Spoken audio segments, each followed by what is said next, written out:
Hello friends, welcome to magnificent learning. ਅੱਜ ਤੁਹਾਡੇ ਲਈ ਮੈਂ ਬਹੁਤ ਵੱਡੀ ਖੁਸ਼ਖਬਰੀ ਲੈ ਕੇ ਆਈ ਹਾਂ।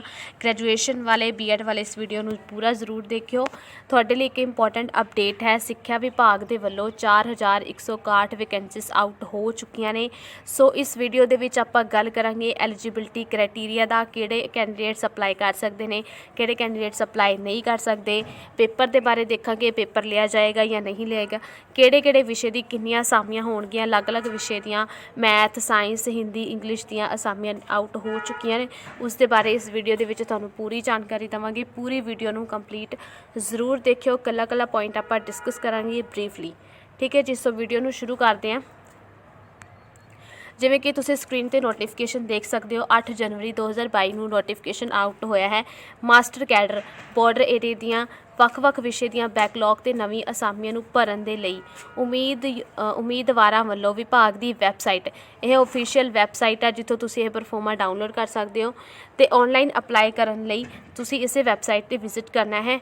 ਆਨਲਾਈਨ ਦਰਖਾਸਤਾਂ ਦੀ ਲਾਸਟ ਮੰਗ देखो मंग मिति यानी कि लास्ट डेट अप्लाई करन दी है 30 जनवरी। सो टेंशन लैन दी बिल्कुल जरूरत नहीं हैगी। PS टैट का तुहाडा रिजल्ट है वो भी 24 जनवरी नूं आउट कर दिता जाएगा। उस तो बाद तुसी आराम दे नाल, ठीक है, अपनी जिहड़ी अप्लाई कर सकते हो ऑनलाइन।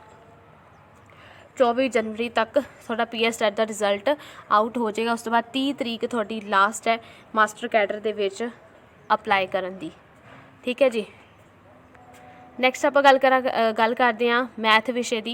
सो मैथ विषय के विच टोटल किन्नी वैकेंसीज आउट हो चुके हैं मैं तुहानूं दस देनी हाँ। सो general category SC M&B SC R&O BC अलग-अलग कैटेगरीज़ के लिए अलग-अलग वैकेंसीज आउट हो चुकी ने। सो तुसीं देख सकते हो, मैं तुहानूं टोटल दस देनी हाँ मैथ की किन्नी वैकेंसीज ने। मैथ की टोटल 912 वैकेंसीज आउट हो चुकी ने। उस तो बाद आप गल करते हैं एलिजिबिलिटी क्राइटेरिया की।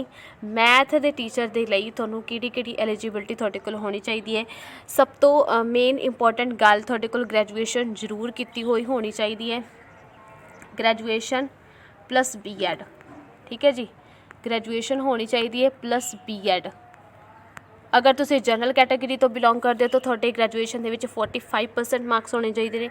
अगर तुसीं कोई भी reserve category SC ST OBC BC physical handicap, ठीक है जी, किसी भी कैटेगरी तो बिलोंग करते तो थोनों 44% होने जरूरी ने ग्रैजुएशन के विच, फिर तुसीं अप्लाई कर सकते हो। सो मैथ के लिए की एलिजिबिलिटी रहेगी वो मैं तुहानूं दस देनी हाँ। मैथ के लिए तुसीं अगर BSc दे विच मैथ सबजैक्ट पढ़िया है, ठीक है जी, BSc या फिर BA दे विच 3 साल मैथ सबजैक्ट तुहाडे कोल पढ़िया होना चाहिए हैगा। 3 ईयर तुसीं मैथ सबजैक्ट पढ़िया होवे तो तुसीं अप्लाई कर सकते हो। ग्रैजुएशन दे नाल 3 साल तुसीं मैथ पढ़िया होवे प्लस B.Ed होनी चाहिए है, ठीक है जी। मैं तुहानूं दोबारा दस देनी हाँ। BSc दे विच मैथ 3 साल पढ़िया होवे प्लस B.Ed दे विच तुसीं मैथ रखिया होवे, टीचिंग सबजैक्ट मैथ होवे तां तुसीं अप्लाई कर सकते हो। दूसरी शर्त, अगर तुसीं BA दे विच मैथ रखिया होया है, ठीक है जी, प्लस B.Ed दे विच math as a teaching subject रखिया होया सी तो तुसीं अप्लाई कर सकते हो, ठीक है जी। होर भी अगर कोई कोर्स इदां दा ग्रैजुएशन है जिस दे विच मैथ तुसीं एज अ 3 साल पढ़िया होवे तां B.Ed कीती होवे नाल तुसीं अप्लाई कर सकते हो, ठीक है जी। हुण आपां नैक्सट आपां गल करदे हां साइंस के विषय की। साइंस के विषय की भी असामियां आउट हो चुकियां ने। साइंस के विषय की टोटल किन्नियां ने 859 वैकेंसीज आउट हो चुकियां ने। सो हुण आपां एलिजिबिलिटी क्राइटेरिया की गल कर लैंदे हां। साइंस दे विच सब तो पहला आपां गल करते हैं नॉन मैडिकल के कैंडीडेट्स के लिए। नॉन मैडिकल दे विच BSc दे विच अगर तुहाडे 45% मार्क्स ने, ठीक है, जनरल कैटेगरी वालियां दे, जनरल कैटेगरी के लिए BSc दे विच 45% मार्क्स होने चाहिए ने। बाकी रिजर्व कैटेगरीज ने SC ST OBC BC physically handicap candidates के लिए 40% मार्क्स होने चाहिए ने BSc दे विच। नाल ही फिजिक्स कैमिस्ट्री ते मैथ्स BSc दे विचों तुसी फिजिक्स कैमिस्ट्री मैथ्स इन्हां तिन्नां सबजैक्टां दे विचों 2 सबजैक्ट अगर तुसी पढ़े हुए ने तो तुसी अप्लाई कर सकते हो। प्लस B.Ed कंपलसरी है। B.Ed दे विच तुसी science as a teaching subject रखिया होया तो तुसी अप्लाई कर सकते हो, ठीक है जी। B.Ed दे विच science as a teaching subject रखिया होना चाहिए है। एंड या फिर BSc दे विच sorry BSc in physics and mathematics की हुई है या फिर कोई भी इक्विवेलेंट क्वालिफिकेशन की हुई है तो तुसी अप्लाई कर सकते हो। मैं एक बार दोबारा दस देनी है तुहानू। BSc दे विच फिजिक्स कैमिस्ट्री मैथ इन्हां तिन्नां सबजैक्ट्स दे विचों अगर तुसी कोई भी 2 सबजैक्ट ग्रैजुएशन दे विच कीते होए ने प्लस B.Ed दे विच science as a teaching subject रखा हो तो तुसी अप्लाई कर सकते हो। ग्रैजुएशन दे नाल B.Ed कंपलसरी है जी, ठीक है जी। एक होर चीज़ इन्हां सारियां असामियां दे लई एलिजिबल तुसी तां ही होगे अगर तुसी PS टैट पेपर 2 दे चुके हो। इंपॉर्टेंट चीज़, ठीक है जी। PS टैट दा जो पेपर 2 हुंदा है वो थोड़ा अगर क्लीयर है, थोड़े कोल सर्टिफिकेट है तो तुसी अप्लाई कर सकते हो। सो जिन्होंने हुणे रिसेंटली पेपर दिता है उन्होंने 24 जनवरी नूं रिजल्ट आउट हो जाएगा। सो तुहानूं बिल्कुल टेंशन लैण की जरूरत नहीं है, उस तो बाद तुसी आराम नाल अप्लाई कर सकते हो। बट फ्रॉम नाउ तुसी हुणे तो ही अपनी जिहड़ी तैयारी वो शुरू करो, ठीक है जी। हुण आपां गल कर लैंदे आ साइंस मैडिकल स्टूडेंट्स दे लई। मैडिकल वाले स्टूडेंट्स दे लई की साइंस दे विच एलिजिबिलिटी है उसकी गल करदे आ। BSc दे विच 45% marks for general category and 40% mark for SC ST OBC BC physically handicapped candidates, ठीक है जी। एंड अगर तुसी ग्रैजुएशन दे विच BSc दे विच बायोलॉजी फिजिक्स ते केमिस्ट्री मैथ्स इन्हां मैथ्स नहीं बायोलॉजी फिजिक्स ते केमिस्ट्री इन्हां तिन्नां सबजैक्ट्स दे विचों कोई भी 2 सबजैक्ट अपनी ग्रैजुएशन दे विच पढ़े हुए ने प्लस B.Ed दे विच science as a teaching subject सी तो तुसी अप्लाई कर सकते हो। सैकेंड शर्त की है BSc ऑनर्स BSc ऑनर्स वाले अप्लाई कर सकते हैं, ठीक है जी। या फिर BSc life science, BSc physical science, BSc biotechnology, BSc honours, BSc industrial microbiology, BSc microbiology, BSc biophysics और BSc biochemistry, BSc microbial food technology chemistry, BSc industrial technology, BSc food science and quality control, BSc microbial food technology, ठीक है जी। इन्हां दे विच अगर तुसीं अपनी graduation complete की है plus B.Ed teaching subject दे एज अ साइंस तुसीं रखा होया सी तो तुसीं अप्लाई कर सकते हो, ठीक है जी। सो B.Ed इज़ कंपलसरी। BSc इन्हां असामियां B.Ed इन्हां असामियां नूं भरन दे लई कंपलसरी है। हुण आपां गल कर लैंदे हिंदी विशे दी। आपां मैथ ते साइंस विशे दी गल कर चुके हैं। होर वीडियो नूं कंप्लीट जरूर देखो बिकॉज होर भी जिहड़ियां जरूरी गल्लां ने जिन्हां नूं आपां अग्गे डिस्कस करांगे, ठीक है जी। होर किहड़े विशे ने म्यूजिक के विशे की भी पोस्टां अनाउंस हुई ने। सो इसी तरह लेटेस्ट अपडेट्स के लिए चैनल नूं सबसक्राइब करो। वीडियो चंगी लगी हो तो लाइक करो, अपने फ्रेंड्स तक जरूर शेयर करो ताकि उन्होंने भी अगर वो एलिजिबल हैं तो वो अप्लाई कर सकन, ठीक है जी। हिंदी दियाँ टोटल 240 वैकेंसीज आउट हुई ने, ठीक है जी। हिंदी दियाँ टोटल 240 वैकेंसीज आउट हो चुकी ने।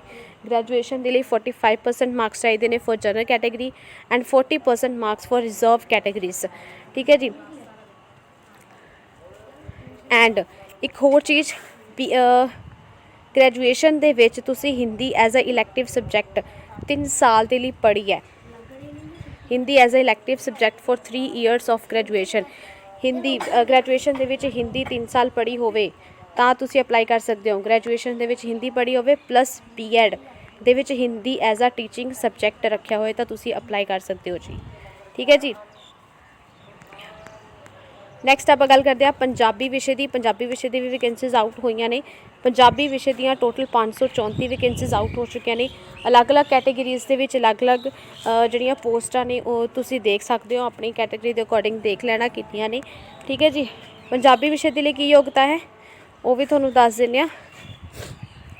45% मार्क्स फॉर ग्रैजुएशन, ठीक है जी।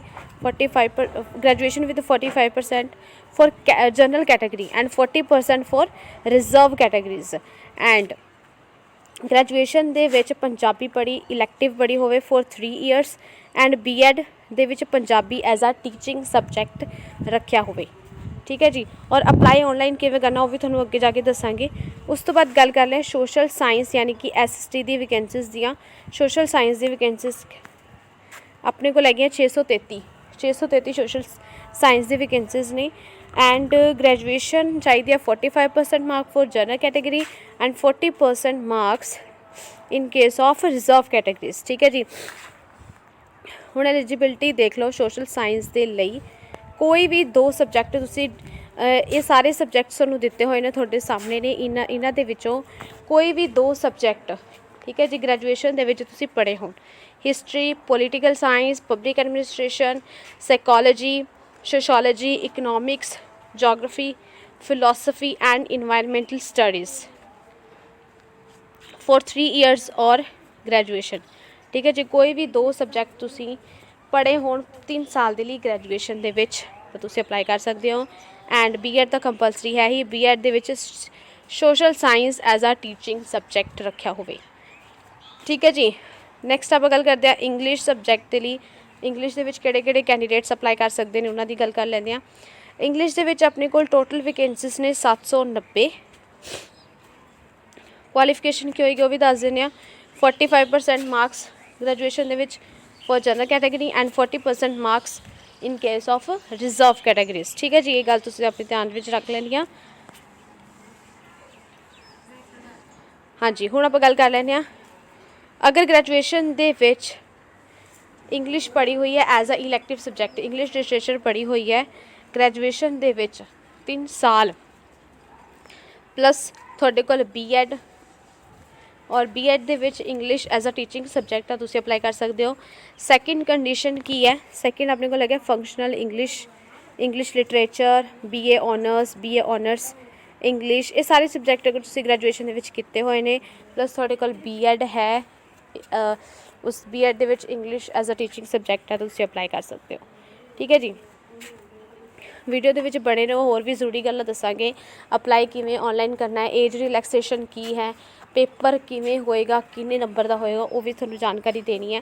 ਸੋ ਇਹ ਵੀਡੀਓ 'ਚ ਐਂਡ ਤੱਕ ਬਣੇ ਰਹੋ। ਠੀਕ ਹੈ ਜੀ। ਹੁਣ ਆਪਾਂ ਗੱਲ ਕਰਦੇ ਹਾਂ ਮਿਊਜ਼ਿਕ ਵਿਸ਼ੇ ਦੀ। ਮਿਊਜ਼ਿਕ ਵਿਸ਼ੇ ਦੀਆਂ ਟੋਟਲ 25 ਵੈਕੈਂਸੀਜ਼ ਨੇ।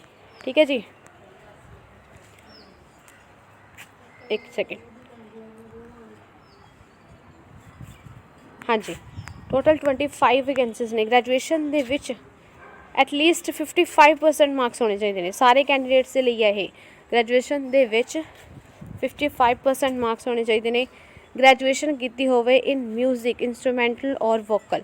ਮਿਊਜ਼ਿਕ ਦੇ ਵਿੱਚ ਗ੍ਰੈਜੂਏਸ਼ਨ ਕੀਤੀ ਹੋਈ ਹੈ ਪਲੱਸ ਬੀਐਡ ਦੇ ਵਿੱਚ music as a teaching subject ਰੱਖਿਆ ਹੋਇਆ ਸੀ, ਤਾਂ ਤੁਸੀਂ ਅਪਲਾਈ ਕਰ ਸਕਦੇ ਹੋ। ਸੌਰੀ। ਨੈਕਸਟ ਆਪਾਂ ਗੱਲ ਕਰਦੇ ਹਾਂ ਫਿਜ਼ੀਕਲ ਐਜੂਕੇਸ਼ਨ ਦੀ। ਫਿਜ਼ੀਕਲ ਐਜੂਕੇਸ਼ਨ ਦੀ ਵੀ ਪੋਸਟ ਅਨਾਊਂਸ ਹੋਈਆਂ ਨੇ। ਸੋ ਫਿਜ਼ੀਕਲ ਐਜੂਕੇਸ਼ਨ ਦੀਆਂ ਟੋਟਲ 168 ਵੈਕੈਂਸੀਜ਼ ਨੇ। ਐਲੀਜੀਬਿਲਟੀ ਕ੍ਰਾਈਟੇਰੀਆ ਦੀ ਗੱਲ ਕਰਦੇ ਹਾਂ। ਤੁਸੀਂ +2 ਦੇ ਬਾਅਦ 4 ਈਅਰ ਦਾ, ਠੀਕ ਹੈ ਜੀ, 4 ਈਅਰ ਦਾ ਇੰਟੀਗ੍ਰੇਟਡ ਕੋਰਸ ਕੀਤਾ ਹੋਇਆ ਹੈ। ਬੈਚਲਰ ਆਫ ਫਿਜ਼ੀਕਲ ਐਜੂਕੇਸ਼ਨ ਯਾਨੀ ਕਿ BPEd ਦਾ ਕੋਰਸ ਕੀਤਾ ਹੋਇਆ +2 ਤੋਂ ਬਾਅਦ 4 ਸਾਲ ਦਾ, ਤਾਂ ਤੁਸੀਂ ਅਪਲਾਈ ਕਰ ਸਕਦੇ ਹੋ। ਠੀਕ ਹੈ ਜੀ। ਜਾਂ ਫਿਰ bachelor degree at least with 55% marks with physical education as a. ਔਰ ਹਾਂ, ਅਗਰ ਗ੍ਰੈਜੂਏਸ਼ਨ ਦੇ ਵਿੱਚ ਤੁਸੀਂ ਫਿਜ਼ੀਕਲ ਐਜੂਕੇਸ਼ਨ ਸਬਜੈਕਟ ਰੱਖਿਆ ਹੋਇਆ ਸੀ, 55% ਤੁਹਾਡੇ ਮਾਰਕਸ ਨੇ, ਤਾਂ ਤੁਸੀਂ ਅਪਲਾਈ ਕਰ ਸਕਦੇ ਹੋ। ਠੀਕ ਹੈ ਜੀ। ਗ੍ਰੈਜੂਏਸ਼ਨ ਦੇ ਨਾਲ ਹੀ ਇੱਕ ਚੀਜ਼ ਹੋਰ ਐਡ ਕਰ ਲਿਓ, BPEd ਜਾਂ ਫਿਰ DPEd ਦਾ 1 ਈਅਰ ਦਾ ਕੋਰਸ ਅਗਰ ਕੀਤਾ ਹੋਇਆ ਤਾਂ ਅਪਲਾਈ ਕਰ ਸਕਦੇ ਹੋ। ਠੀਕ ਹੈ ਜੀ। ਨਾਲ ਹੀ ਥਰਡ ਕੰਡੀਸ਼ਨ ਕੀ ਹੈ? ਜਾਂ ਫਿਰ ਤੁਸੀਂ ਬੈਚਲਰ ਡਿਗਰੀ 55% ਮਾਰਕਸ ਦੇ ਨਾਲ ਕੀਤੀ ਹੋਈ ਹੈ, ਨਾਲ ਹੀ ਤੁਸੀਂ ਨੈਸ਼ਨਲ, ਸਟੇਟ ਗੇਮਸ, ਐਥਲੈਟਿਕਸ ਜਾਂ ਫਿਰ cricket which are being organized by India Punjab Olympic Associations, State Sports Association.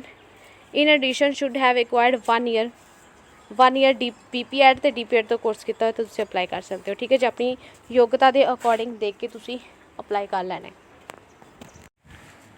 ਸੋ ਇਹ ਸੀਗੀਆਂ ਵੱਖ-ਵੱਖ ਵਿਸ਼ਿਆਂ ਦੇ ਵਿੱਚ ਵੱਖ-ਵੱਖ ਵੈਕੈਂਸੀਜ਼ ਕਿੰਨੀਆਂ ਆਊਟ ਹੋਈਆਂ ਨੇ, ਕੀ ਐਲੀਜੀਬਿਲਟੀ ਕ੍ਰਾਈਟੇਰੀਆ ਮੈਂ ਤੁਹਾਨੂੰ ਸਾਰੀ ਜਾਣਕਾਰੀ ਦੇ ਚੁੱਕੀ ਹਾਂ। ਹੁਣ ਕੁਝ ਹੋਰ ਵੀ ਇੰਪੋਰਟੈਂਟ ਗੱਲਾਂ ਨੇ ਜਿਹੜੀਆਂ ਤੁਹਾਨੂੰ ਦੱਸਣੀਆਂ ਜ਼ਰੂਰੀ ਨੇ, ਤੁਹਾਨੂੰ ਪਤਾ ਹੋਣੀਆਂ ਚਾਹੀਦੀਆਂ ਨੇ। ਸੋ ਵੀਡੀਓ 'ਚ ਐਂਡ ਤੱਕ ਜ਼ਰੂਰ ਬਣੇ ਰਹੋ। ਸੋ ਜਿਵੇਂ ਕਿ ਮੈਂ ਤੁਹਾਨੂੰ ਪਹਿਲੇ ਹੀ ਦੱਸ ਚੁੱਕੀ ਹਾਂ, PTET ਪੇਪਰ 2 ਤੁਹਾਡਾ ਪਾਸ ਕੀਤਾ ਹੋਣਾ ਜ਼ਰੂਰੀ ਹੈਗਾ। ਅਗਰ PTET ਪੇਪਰ 2 ਤੁਹਾਡਾ ਨਹੀਂ ਹੈ ਤਾਂ ਤੁਸੀਂ ਅਪਲਾਈ ਨਹੀਂ ਕਰ ਸਕਦੇ। ਠੀਕ ਹੈ ਜੀ। ਐਂਡ ਉਸ ਤੋਂ ਬਾਅਦ ਤੁਹਾਡਾ ਇੱਕ ਲਿਖਤੀ ਟੈਸਟ ਲਿਆ ਜਾਏਗਾ। 150 ਨੰਬਰ ਦਾ ਇਹ ਟੈਸਟ ਹੋਏਗਾ, ਠੀਕ ਹੈ ਜੀ। 150 ਨੰਬਰ ਟੈਸਟ ਦੇਣ ਤੋਂ ਬਾਅਦ ਤੁਹਾਡੀ ਇੱਕ ਮੈਰਿਟ ਲਿਸਟ ਤਿਆਰ ਕੀਤੀ ਜਾਏਗੀ। ਉਸ ਦੇ ਆਧਾਰ 'ਤੇ ਹੀ ਤੁਹਾਨੂੰ ਸਕਰੂਟਨੀ 'ਤੇ ਬੁਲਾਇਆ ਜਾਏਗਾ ਅਤੇ ਤੁਹਾਨੂੰ ਆਫਰ ਲੈਟਰ ਦਿੱਤੇ ਜਾਣਗੇ, ਠੀਕ ਹੈ ਜੀ। ਇੱਕ ਚੀਜ਼ ਇੰਪੋਰਟੈਂਟ ਹੋਰ, ਪੀਟੈਟ ਪੇਪਰ 2 ਦੇ ਨੰਬਰ, ਪੀਟੈਟ ਦੇ ਨੰਬਰ ਮੈਰਿਟ ਲਿਸਟ ਦੇ ਵਿੱਚ ਬਿਲਕੁਲ ਨਹੀਂ ਜੋੜੇ ਜਾਣਗੇ, ਠੀਕ ਹੈ ਜੀ। ਐਂਡ ਜੇਕਰ ਇੱਕ ਤੋਂ ਵੱਧ ਉਮੀਦਵਾਰਾਂ ਦੇ ਲਿਖਤੀ ਟੈਸਟ ਵਿੱਚੋਂ ਬਰਾਬਰ ਨੰਬਰ ਆਉਂਦੇ ਨੇ, ਅਗਰ ਬਰਾਬਰ ਨੰਬਰ ਆਉਂਦੇ ਨੇ 2 ਕੈਂਡੀਡੇਟਸ ਦੇ, ਤਾਂ ਜਿਸ ਦੀ ਉਮਰ ਵੱਧ ਹੋਏਗੀ ਉਹਨੂੰ ਪ੍ਰੈਫਰੈਂਸ ਦਿੱਤੀ ਜਾਏਗੀ। ਇਨ ਕੇਸ ਅਗਰ ਉਮਰ ਵੀ ਸੇਮ ਹੁੰਦੀ ਹੈ ਅਤੇ ਮਾਰਕਸ ਵੀ ਸੇਮ ਹੁੰਦੇ ਨੇ, ਤਾਂ ਉਹਨਾਂ ਦੇ ਗ੍ਰੈਜੂਏਸ਼ਨ ਦੇ ਵਿੱਚ ਜਿਸ ਨੇ ਵੀ ਵੱਧ ਅੰਕ ਪ੍ਰਾਪਤ ਕੀਤੇ ਨੇ ਉਸ ਨੂੰ ਮੈਰਿਟ ਦੇ ਵਿੱਚ ਪਹਿਲਾਂ ਰੱਖਿਆ ਜਾਏਗਾ, ਠੀਕ ਹੈ ਜੀ। ਇਹ ਸੀਗੀ ਇੰਪੋਰਟੈਂਟ ਚੀਜ਼ ਜਿਹੜੀ ਤੁਹਾਨੂੰ ਪਤਾ ਹੋਣੀ ਚਾਹੀਦੀ ਹੈ। ਪੇ ਸਕੇਲ ਜਿਵੇਂ ਕਿ ਤੁਹਾਨੂੰ ਪਤਾ ਹੈ 35,400 ਰੁਪਏ ਦੀ ਰਹੇਗੀ। ਐਂਡ ਉਸ ਤੋਂ ਬਾਅਦ 3 ਸਾਲ ਦੀ ਪਰਖ ਤੋਂ ਬਾਅਦ ਤੁਹਾਨੂੰ ਮੁੱਢਲੀ ਤਨਖਾਹ 'ਤੇ ਰੱਖਿਆ ਜਾਏਗਾ। ਉਮਰ ਸੀਮਾ ਦੀ ਗੱਲ ਕਰ ਲੈਂਦੇ ਹਾਂ। 1/1/2021 ਦੇ ਅਨੁਸਾਰ 18 ਤੋਂ ਲੈ ਕੇ 37 ਸਾਲ ਦੇ ਦਰਮਿਆਨ ਤੁਹਾਡੀ ਉਮਰ ਹੋਣੀ ਚਾਹੀਦੀ ਹੈ। SC ਅਤੇ OBC ਨੂੰ 5 ਸਾਲ ਦੀ ਛੋਟ ਹੈ। ਰਿਜ਼ਰਵ ਕੈਟਾਗਰੀਜ਼ ਦਾ ਤਾਂ ਤੁਹਾਨੂੰ ਪਤਾ ਹੀ ਹੈ ਨਾ ਜੀ। ਪੰਜਾਬ ਹੋਰ ਰਾਜਾਂ ਅਤੇ ਕੇਂਦਰੀ ਸਰਕਾਰ ਦੇ ਕਰਮਚਾਰੀਆਂ ਲਈ ਉਮਰ ਦੀ ਉੱਪਰਲੀ ਸੀਮਾ ਦੀ ਹੱਦ 45 ਸਾਲ ਤੱਕ ਹੋਏਗੀ, ਠੀਕ ਹੈ ਜੀ। ਵਿਧਵਾਵਾਂ ਅਤੇ ਤਲਾਕਸ਼ੁਦਾ ਔਰਤਾਂ ਦੀ 42 ਸਾਲ ਤੱਕ ਉਮਰ ਰੱਖੀ ਗਈ ਹੈ। ਪੰਜਾਬ ਦੇ ਜਿਹੜੇ ਵਸਨੀਕ ਨੇ, ਠੀਕ ਹੈ ਜੀ, ਵਸਨੀਕ ਵਿਕਲਾਂਗਾ ਹੈਂਡੀਕੈਪਸ ਦੀ ਉਮਰ ਹੱਦ ਸੀਮਾ ਉੱਪਰਲੀ ਕਿੰਨੀ 10 ਸਾਲ ਦੀ ਛੋਟ ਦਿੱਤੀ ਗਈ ਹੈ। ਉੱਪਰਲੀ ਸੀਮਾ ਦੇ ਵਿੱਚ 10 ਸਾਲ ਦੀ ਛੋਟ ਦਿੱਤੀ ਜਾਂਦੀ ਹੈ, ਠੀਕ ਹੈ ਜੀ। ਪੰਜਾਬ ਦੇ ਸਾਬਕਾ ਫੌਜੀਆਂ ਵੱਲੋਂ ਉਹਨਾਂ ਦੀ ਫੌਜ ਵਿੱਚ ਕੀਤੀ ਸੇਵਾ ਦਾ ਸਮਾਂ, ਜਿੰਨਾ ਵੀ ਸਮਾਂ ਉਹਨਾਂ ਨੇ ਫੌਜ ਦੇ ਵਿੱਚ ਸੇਵਾ ਕੀਤੀ ਹੈ, ਉਹਨਾਂ ਦੀ ਉਮਰ ਵਿੱਚੋਂ ਘਟਾਉਣ ਤੋਂ ਬਾਅਦ ਬਾਕੀ ਬਚੀ ਉਮਰ ਜੇਕਰ ਸੇਵਾ ਰੂਲਾਂ ਅਨੁਸਾਰ ਅਸਾਮੀ ਦੀ ਉੱਪਰਲੀ ਸੀਮਾ ਤੋਂ 3 ਸਾਲ ਵੱਧ ਹੋਵੇਗੀ ਜਾਂ ਫਿਰ ਉਹਨਾਂ ਨੂੰ ਉਮਰ ਸੀਮਾ ਸ਼ਰਤਾਂ 'ਤੇ ਸੰਤੁਸ਼ਟੀ ਦੇਣੀ ਪਵੇਗੀ, ਠੀਕ ਹੈ ਜੀ। ਇਹ ਤੁਸੀਂ ਆਪਣੇ ਅਕੋਰਡਿੰਗ ਦੇਖ ਸਕਦੇ ਹੋ। ਉਸ ਤੋਂ ਬਾਅਦ ਅਪਲਾਈ ਕਰਨ ਦੇ ਲਈ ਜਨਰਲ ਅਤੇ ਹੋਰ ਕੈਟਾਗਰੀਆਂ ਦੇ ਉਮੀਦਵਾਰਾਂ ਦੇ ਲਈ 1000 ਰੁਪਏ ਫੀਸ ਹੈ। ਰਿਜ਼ਰਵ ਕੈਟਾਗਰੀ SC ਅਤੇ ST ਦੇ 500 ਰੁਪਏ ਫੀਸ ਹੈ। ਸਾਬਕਾ ਸੈਨਿਕ ਨੇ ਉਹਨਾਂ ਦੇ ਲਈ ਕੋਈ ਵੀ ਫੀਸ ਨਹੀਂ ਰੱਖੀ ਗਈ, ਠੀਕ ਹੈ ਜੀ। ਨੈਕਸਟ ਆਪਾਂ ਗੱਲ ਕਰ ਲੈਂਦੇ ਹਾਂ। ਕੁਝ ਆਮ ਸ਼ਰਤਾਂ ਨੇ, ਉਹ ਵੀ ਮੈਂ ਤੁਹਾਨੂੰ ਦੱਸ ਦਿੰਦੀ ਹਾਂ। SC OBC ਨੇ ਉਹਨਾਂ ਦੇ ਕੋਲ ਜਾਤੀ ਸਰਟੀਫਿਕੇਟ ਹੋਣੇ ਚਾਹੀਦੇ ਨੇ, ਠੀਕ ਹੈ ਜੀ। ਆਥੋਰਾਈਜ਼ਡ ਜਾਤੀ ਸਰਟੀਫਿਕੇਟ ਹੋਣੇ ਚਾਹੀਦੇ ਨੇ। ਸੋ ਜਿਨ੍ਹਾਂ ਲੇਡੀਜ਼ ਦੇ ਸਰਟੀਫਿਕੇਟ ਹੈ ਨਾ ਪਤੀ ਦੇ ਨਾਮ 'ਤੇ ਬਣੇ ਹੋਏ ਨੇ, ਅਤੇ ਉਸ ਤੋਂ ਪਹਿਲਾਂ ਵੀ, ਠੀਕ ਹੈ ਜੀ, ਆਪਣੇ ਪਿਤਾ ਦਾ ਸਰਟੀਫਿਕੇਟ ਸਕਰੂਟਨੀ ਦੇ ਵਿੱਚ ਦਿਖਾਉਣਾ ਹੋਵੇਗਾ। ਇਹ ਸਾਰੇ ਚੀਜ਼ਾਂ ਤੁਸੀਂ ਨੋਟ ਕਰ ਸਕਦੇ ਹੋ, ਰੀਡ ਕਰ ਸਕਦੇ ਹੋ। ਇੱਕ ਹੋਰ ਗੱਲ, BC ਦਾ ਸਰਟੀਫਿਕੇਟ ਉਦੋਂ ਹੀ ਵੈਲਿਡ ਮੰਨਿਆ ਜਾਏਗਾ ਜਦੋਂ ਪ੍ਰਾਰਥੀ ਕ੍ਰੀਮੀ ਲੇਅਰ ਦੇ ਦਾਇਰੇ ਦੇ ਵਿੱਚ ਨਹੀਂ ਆ ਜਾਂਦਾ, ਠੀਕ ਹੈ ਜੀ। ਉਦੋਂ ਤੱਕ ਸਾਡਾ ਸਰਟੀਫਿਕੇਟ ਵੈਲਿਡ ਨਹੀਂ ਮੰਨਿਆ ਜਾਏਗਾ।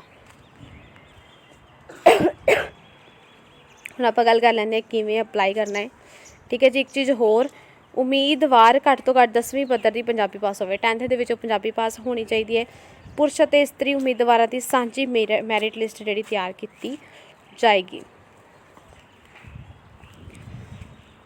ਹੁਣ ਆਪਾਂ ਗੱਲ ਕਰ ਲੈਂਦੇ ਹਾਂ ਕਿਵੇਂ ਅਪਲਾਈ ਕਰਨਾ ਹੈ। ਸੋ ਔਨਲਾਈਨ ਅਪਲਾਈ ਕਰਨ ਦੀ ਜੋ ਵੈਬਸਾਈਟ ਹੈ ਹੈਗੀ, ਇਸ ਨੂੰ ਨੋਟ ਡਾਊਨ ਕਰ ਲਓ, ਠੀਕ ਹੈ ਜੀ। ਇਸ 'ਤੇ ਤੁਸੀਂ ਵਿਜ਼ਿਟ ਵੀ ਕਰ ਸਕਦੇ ਹੋ।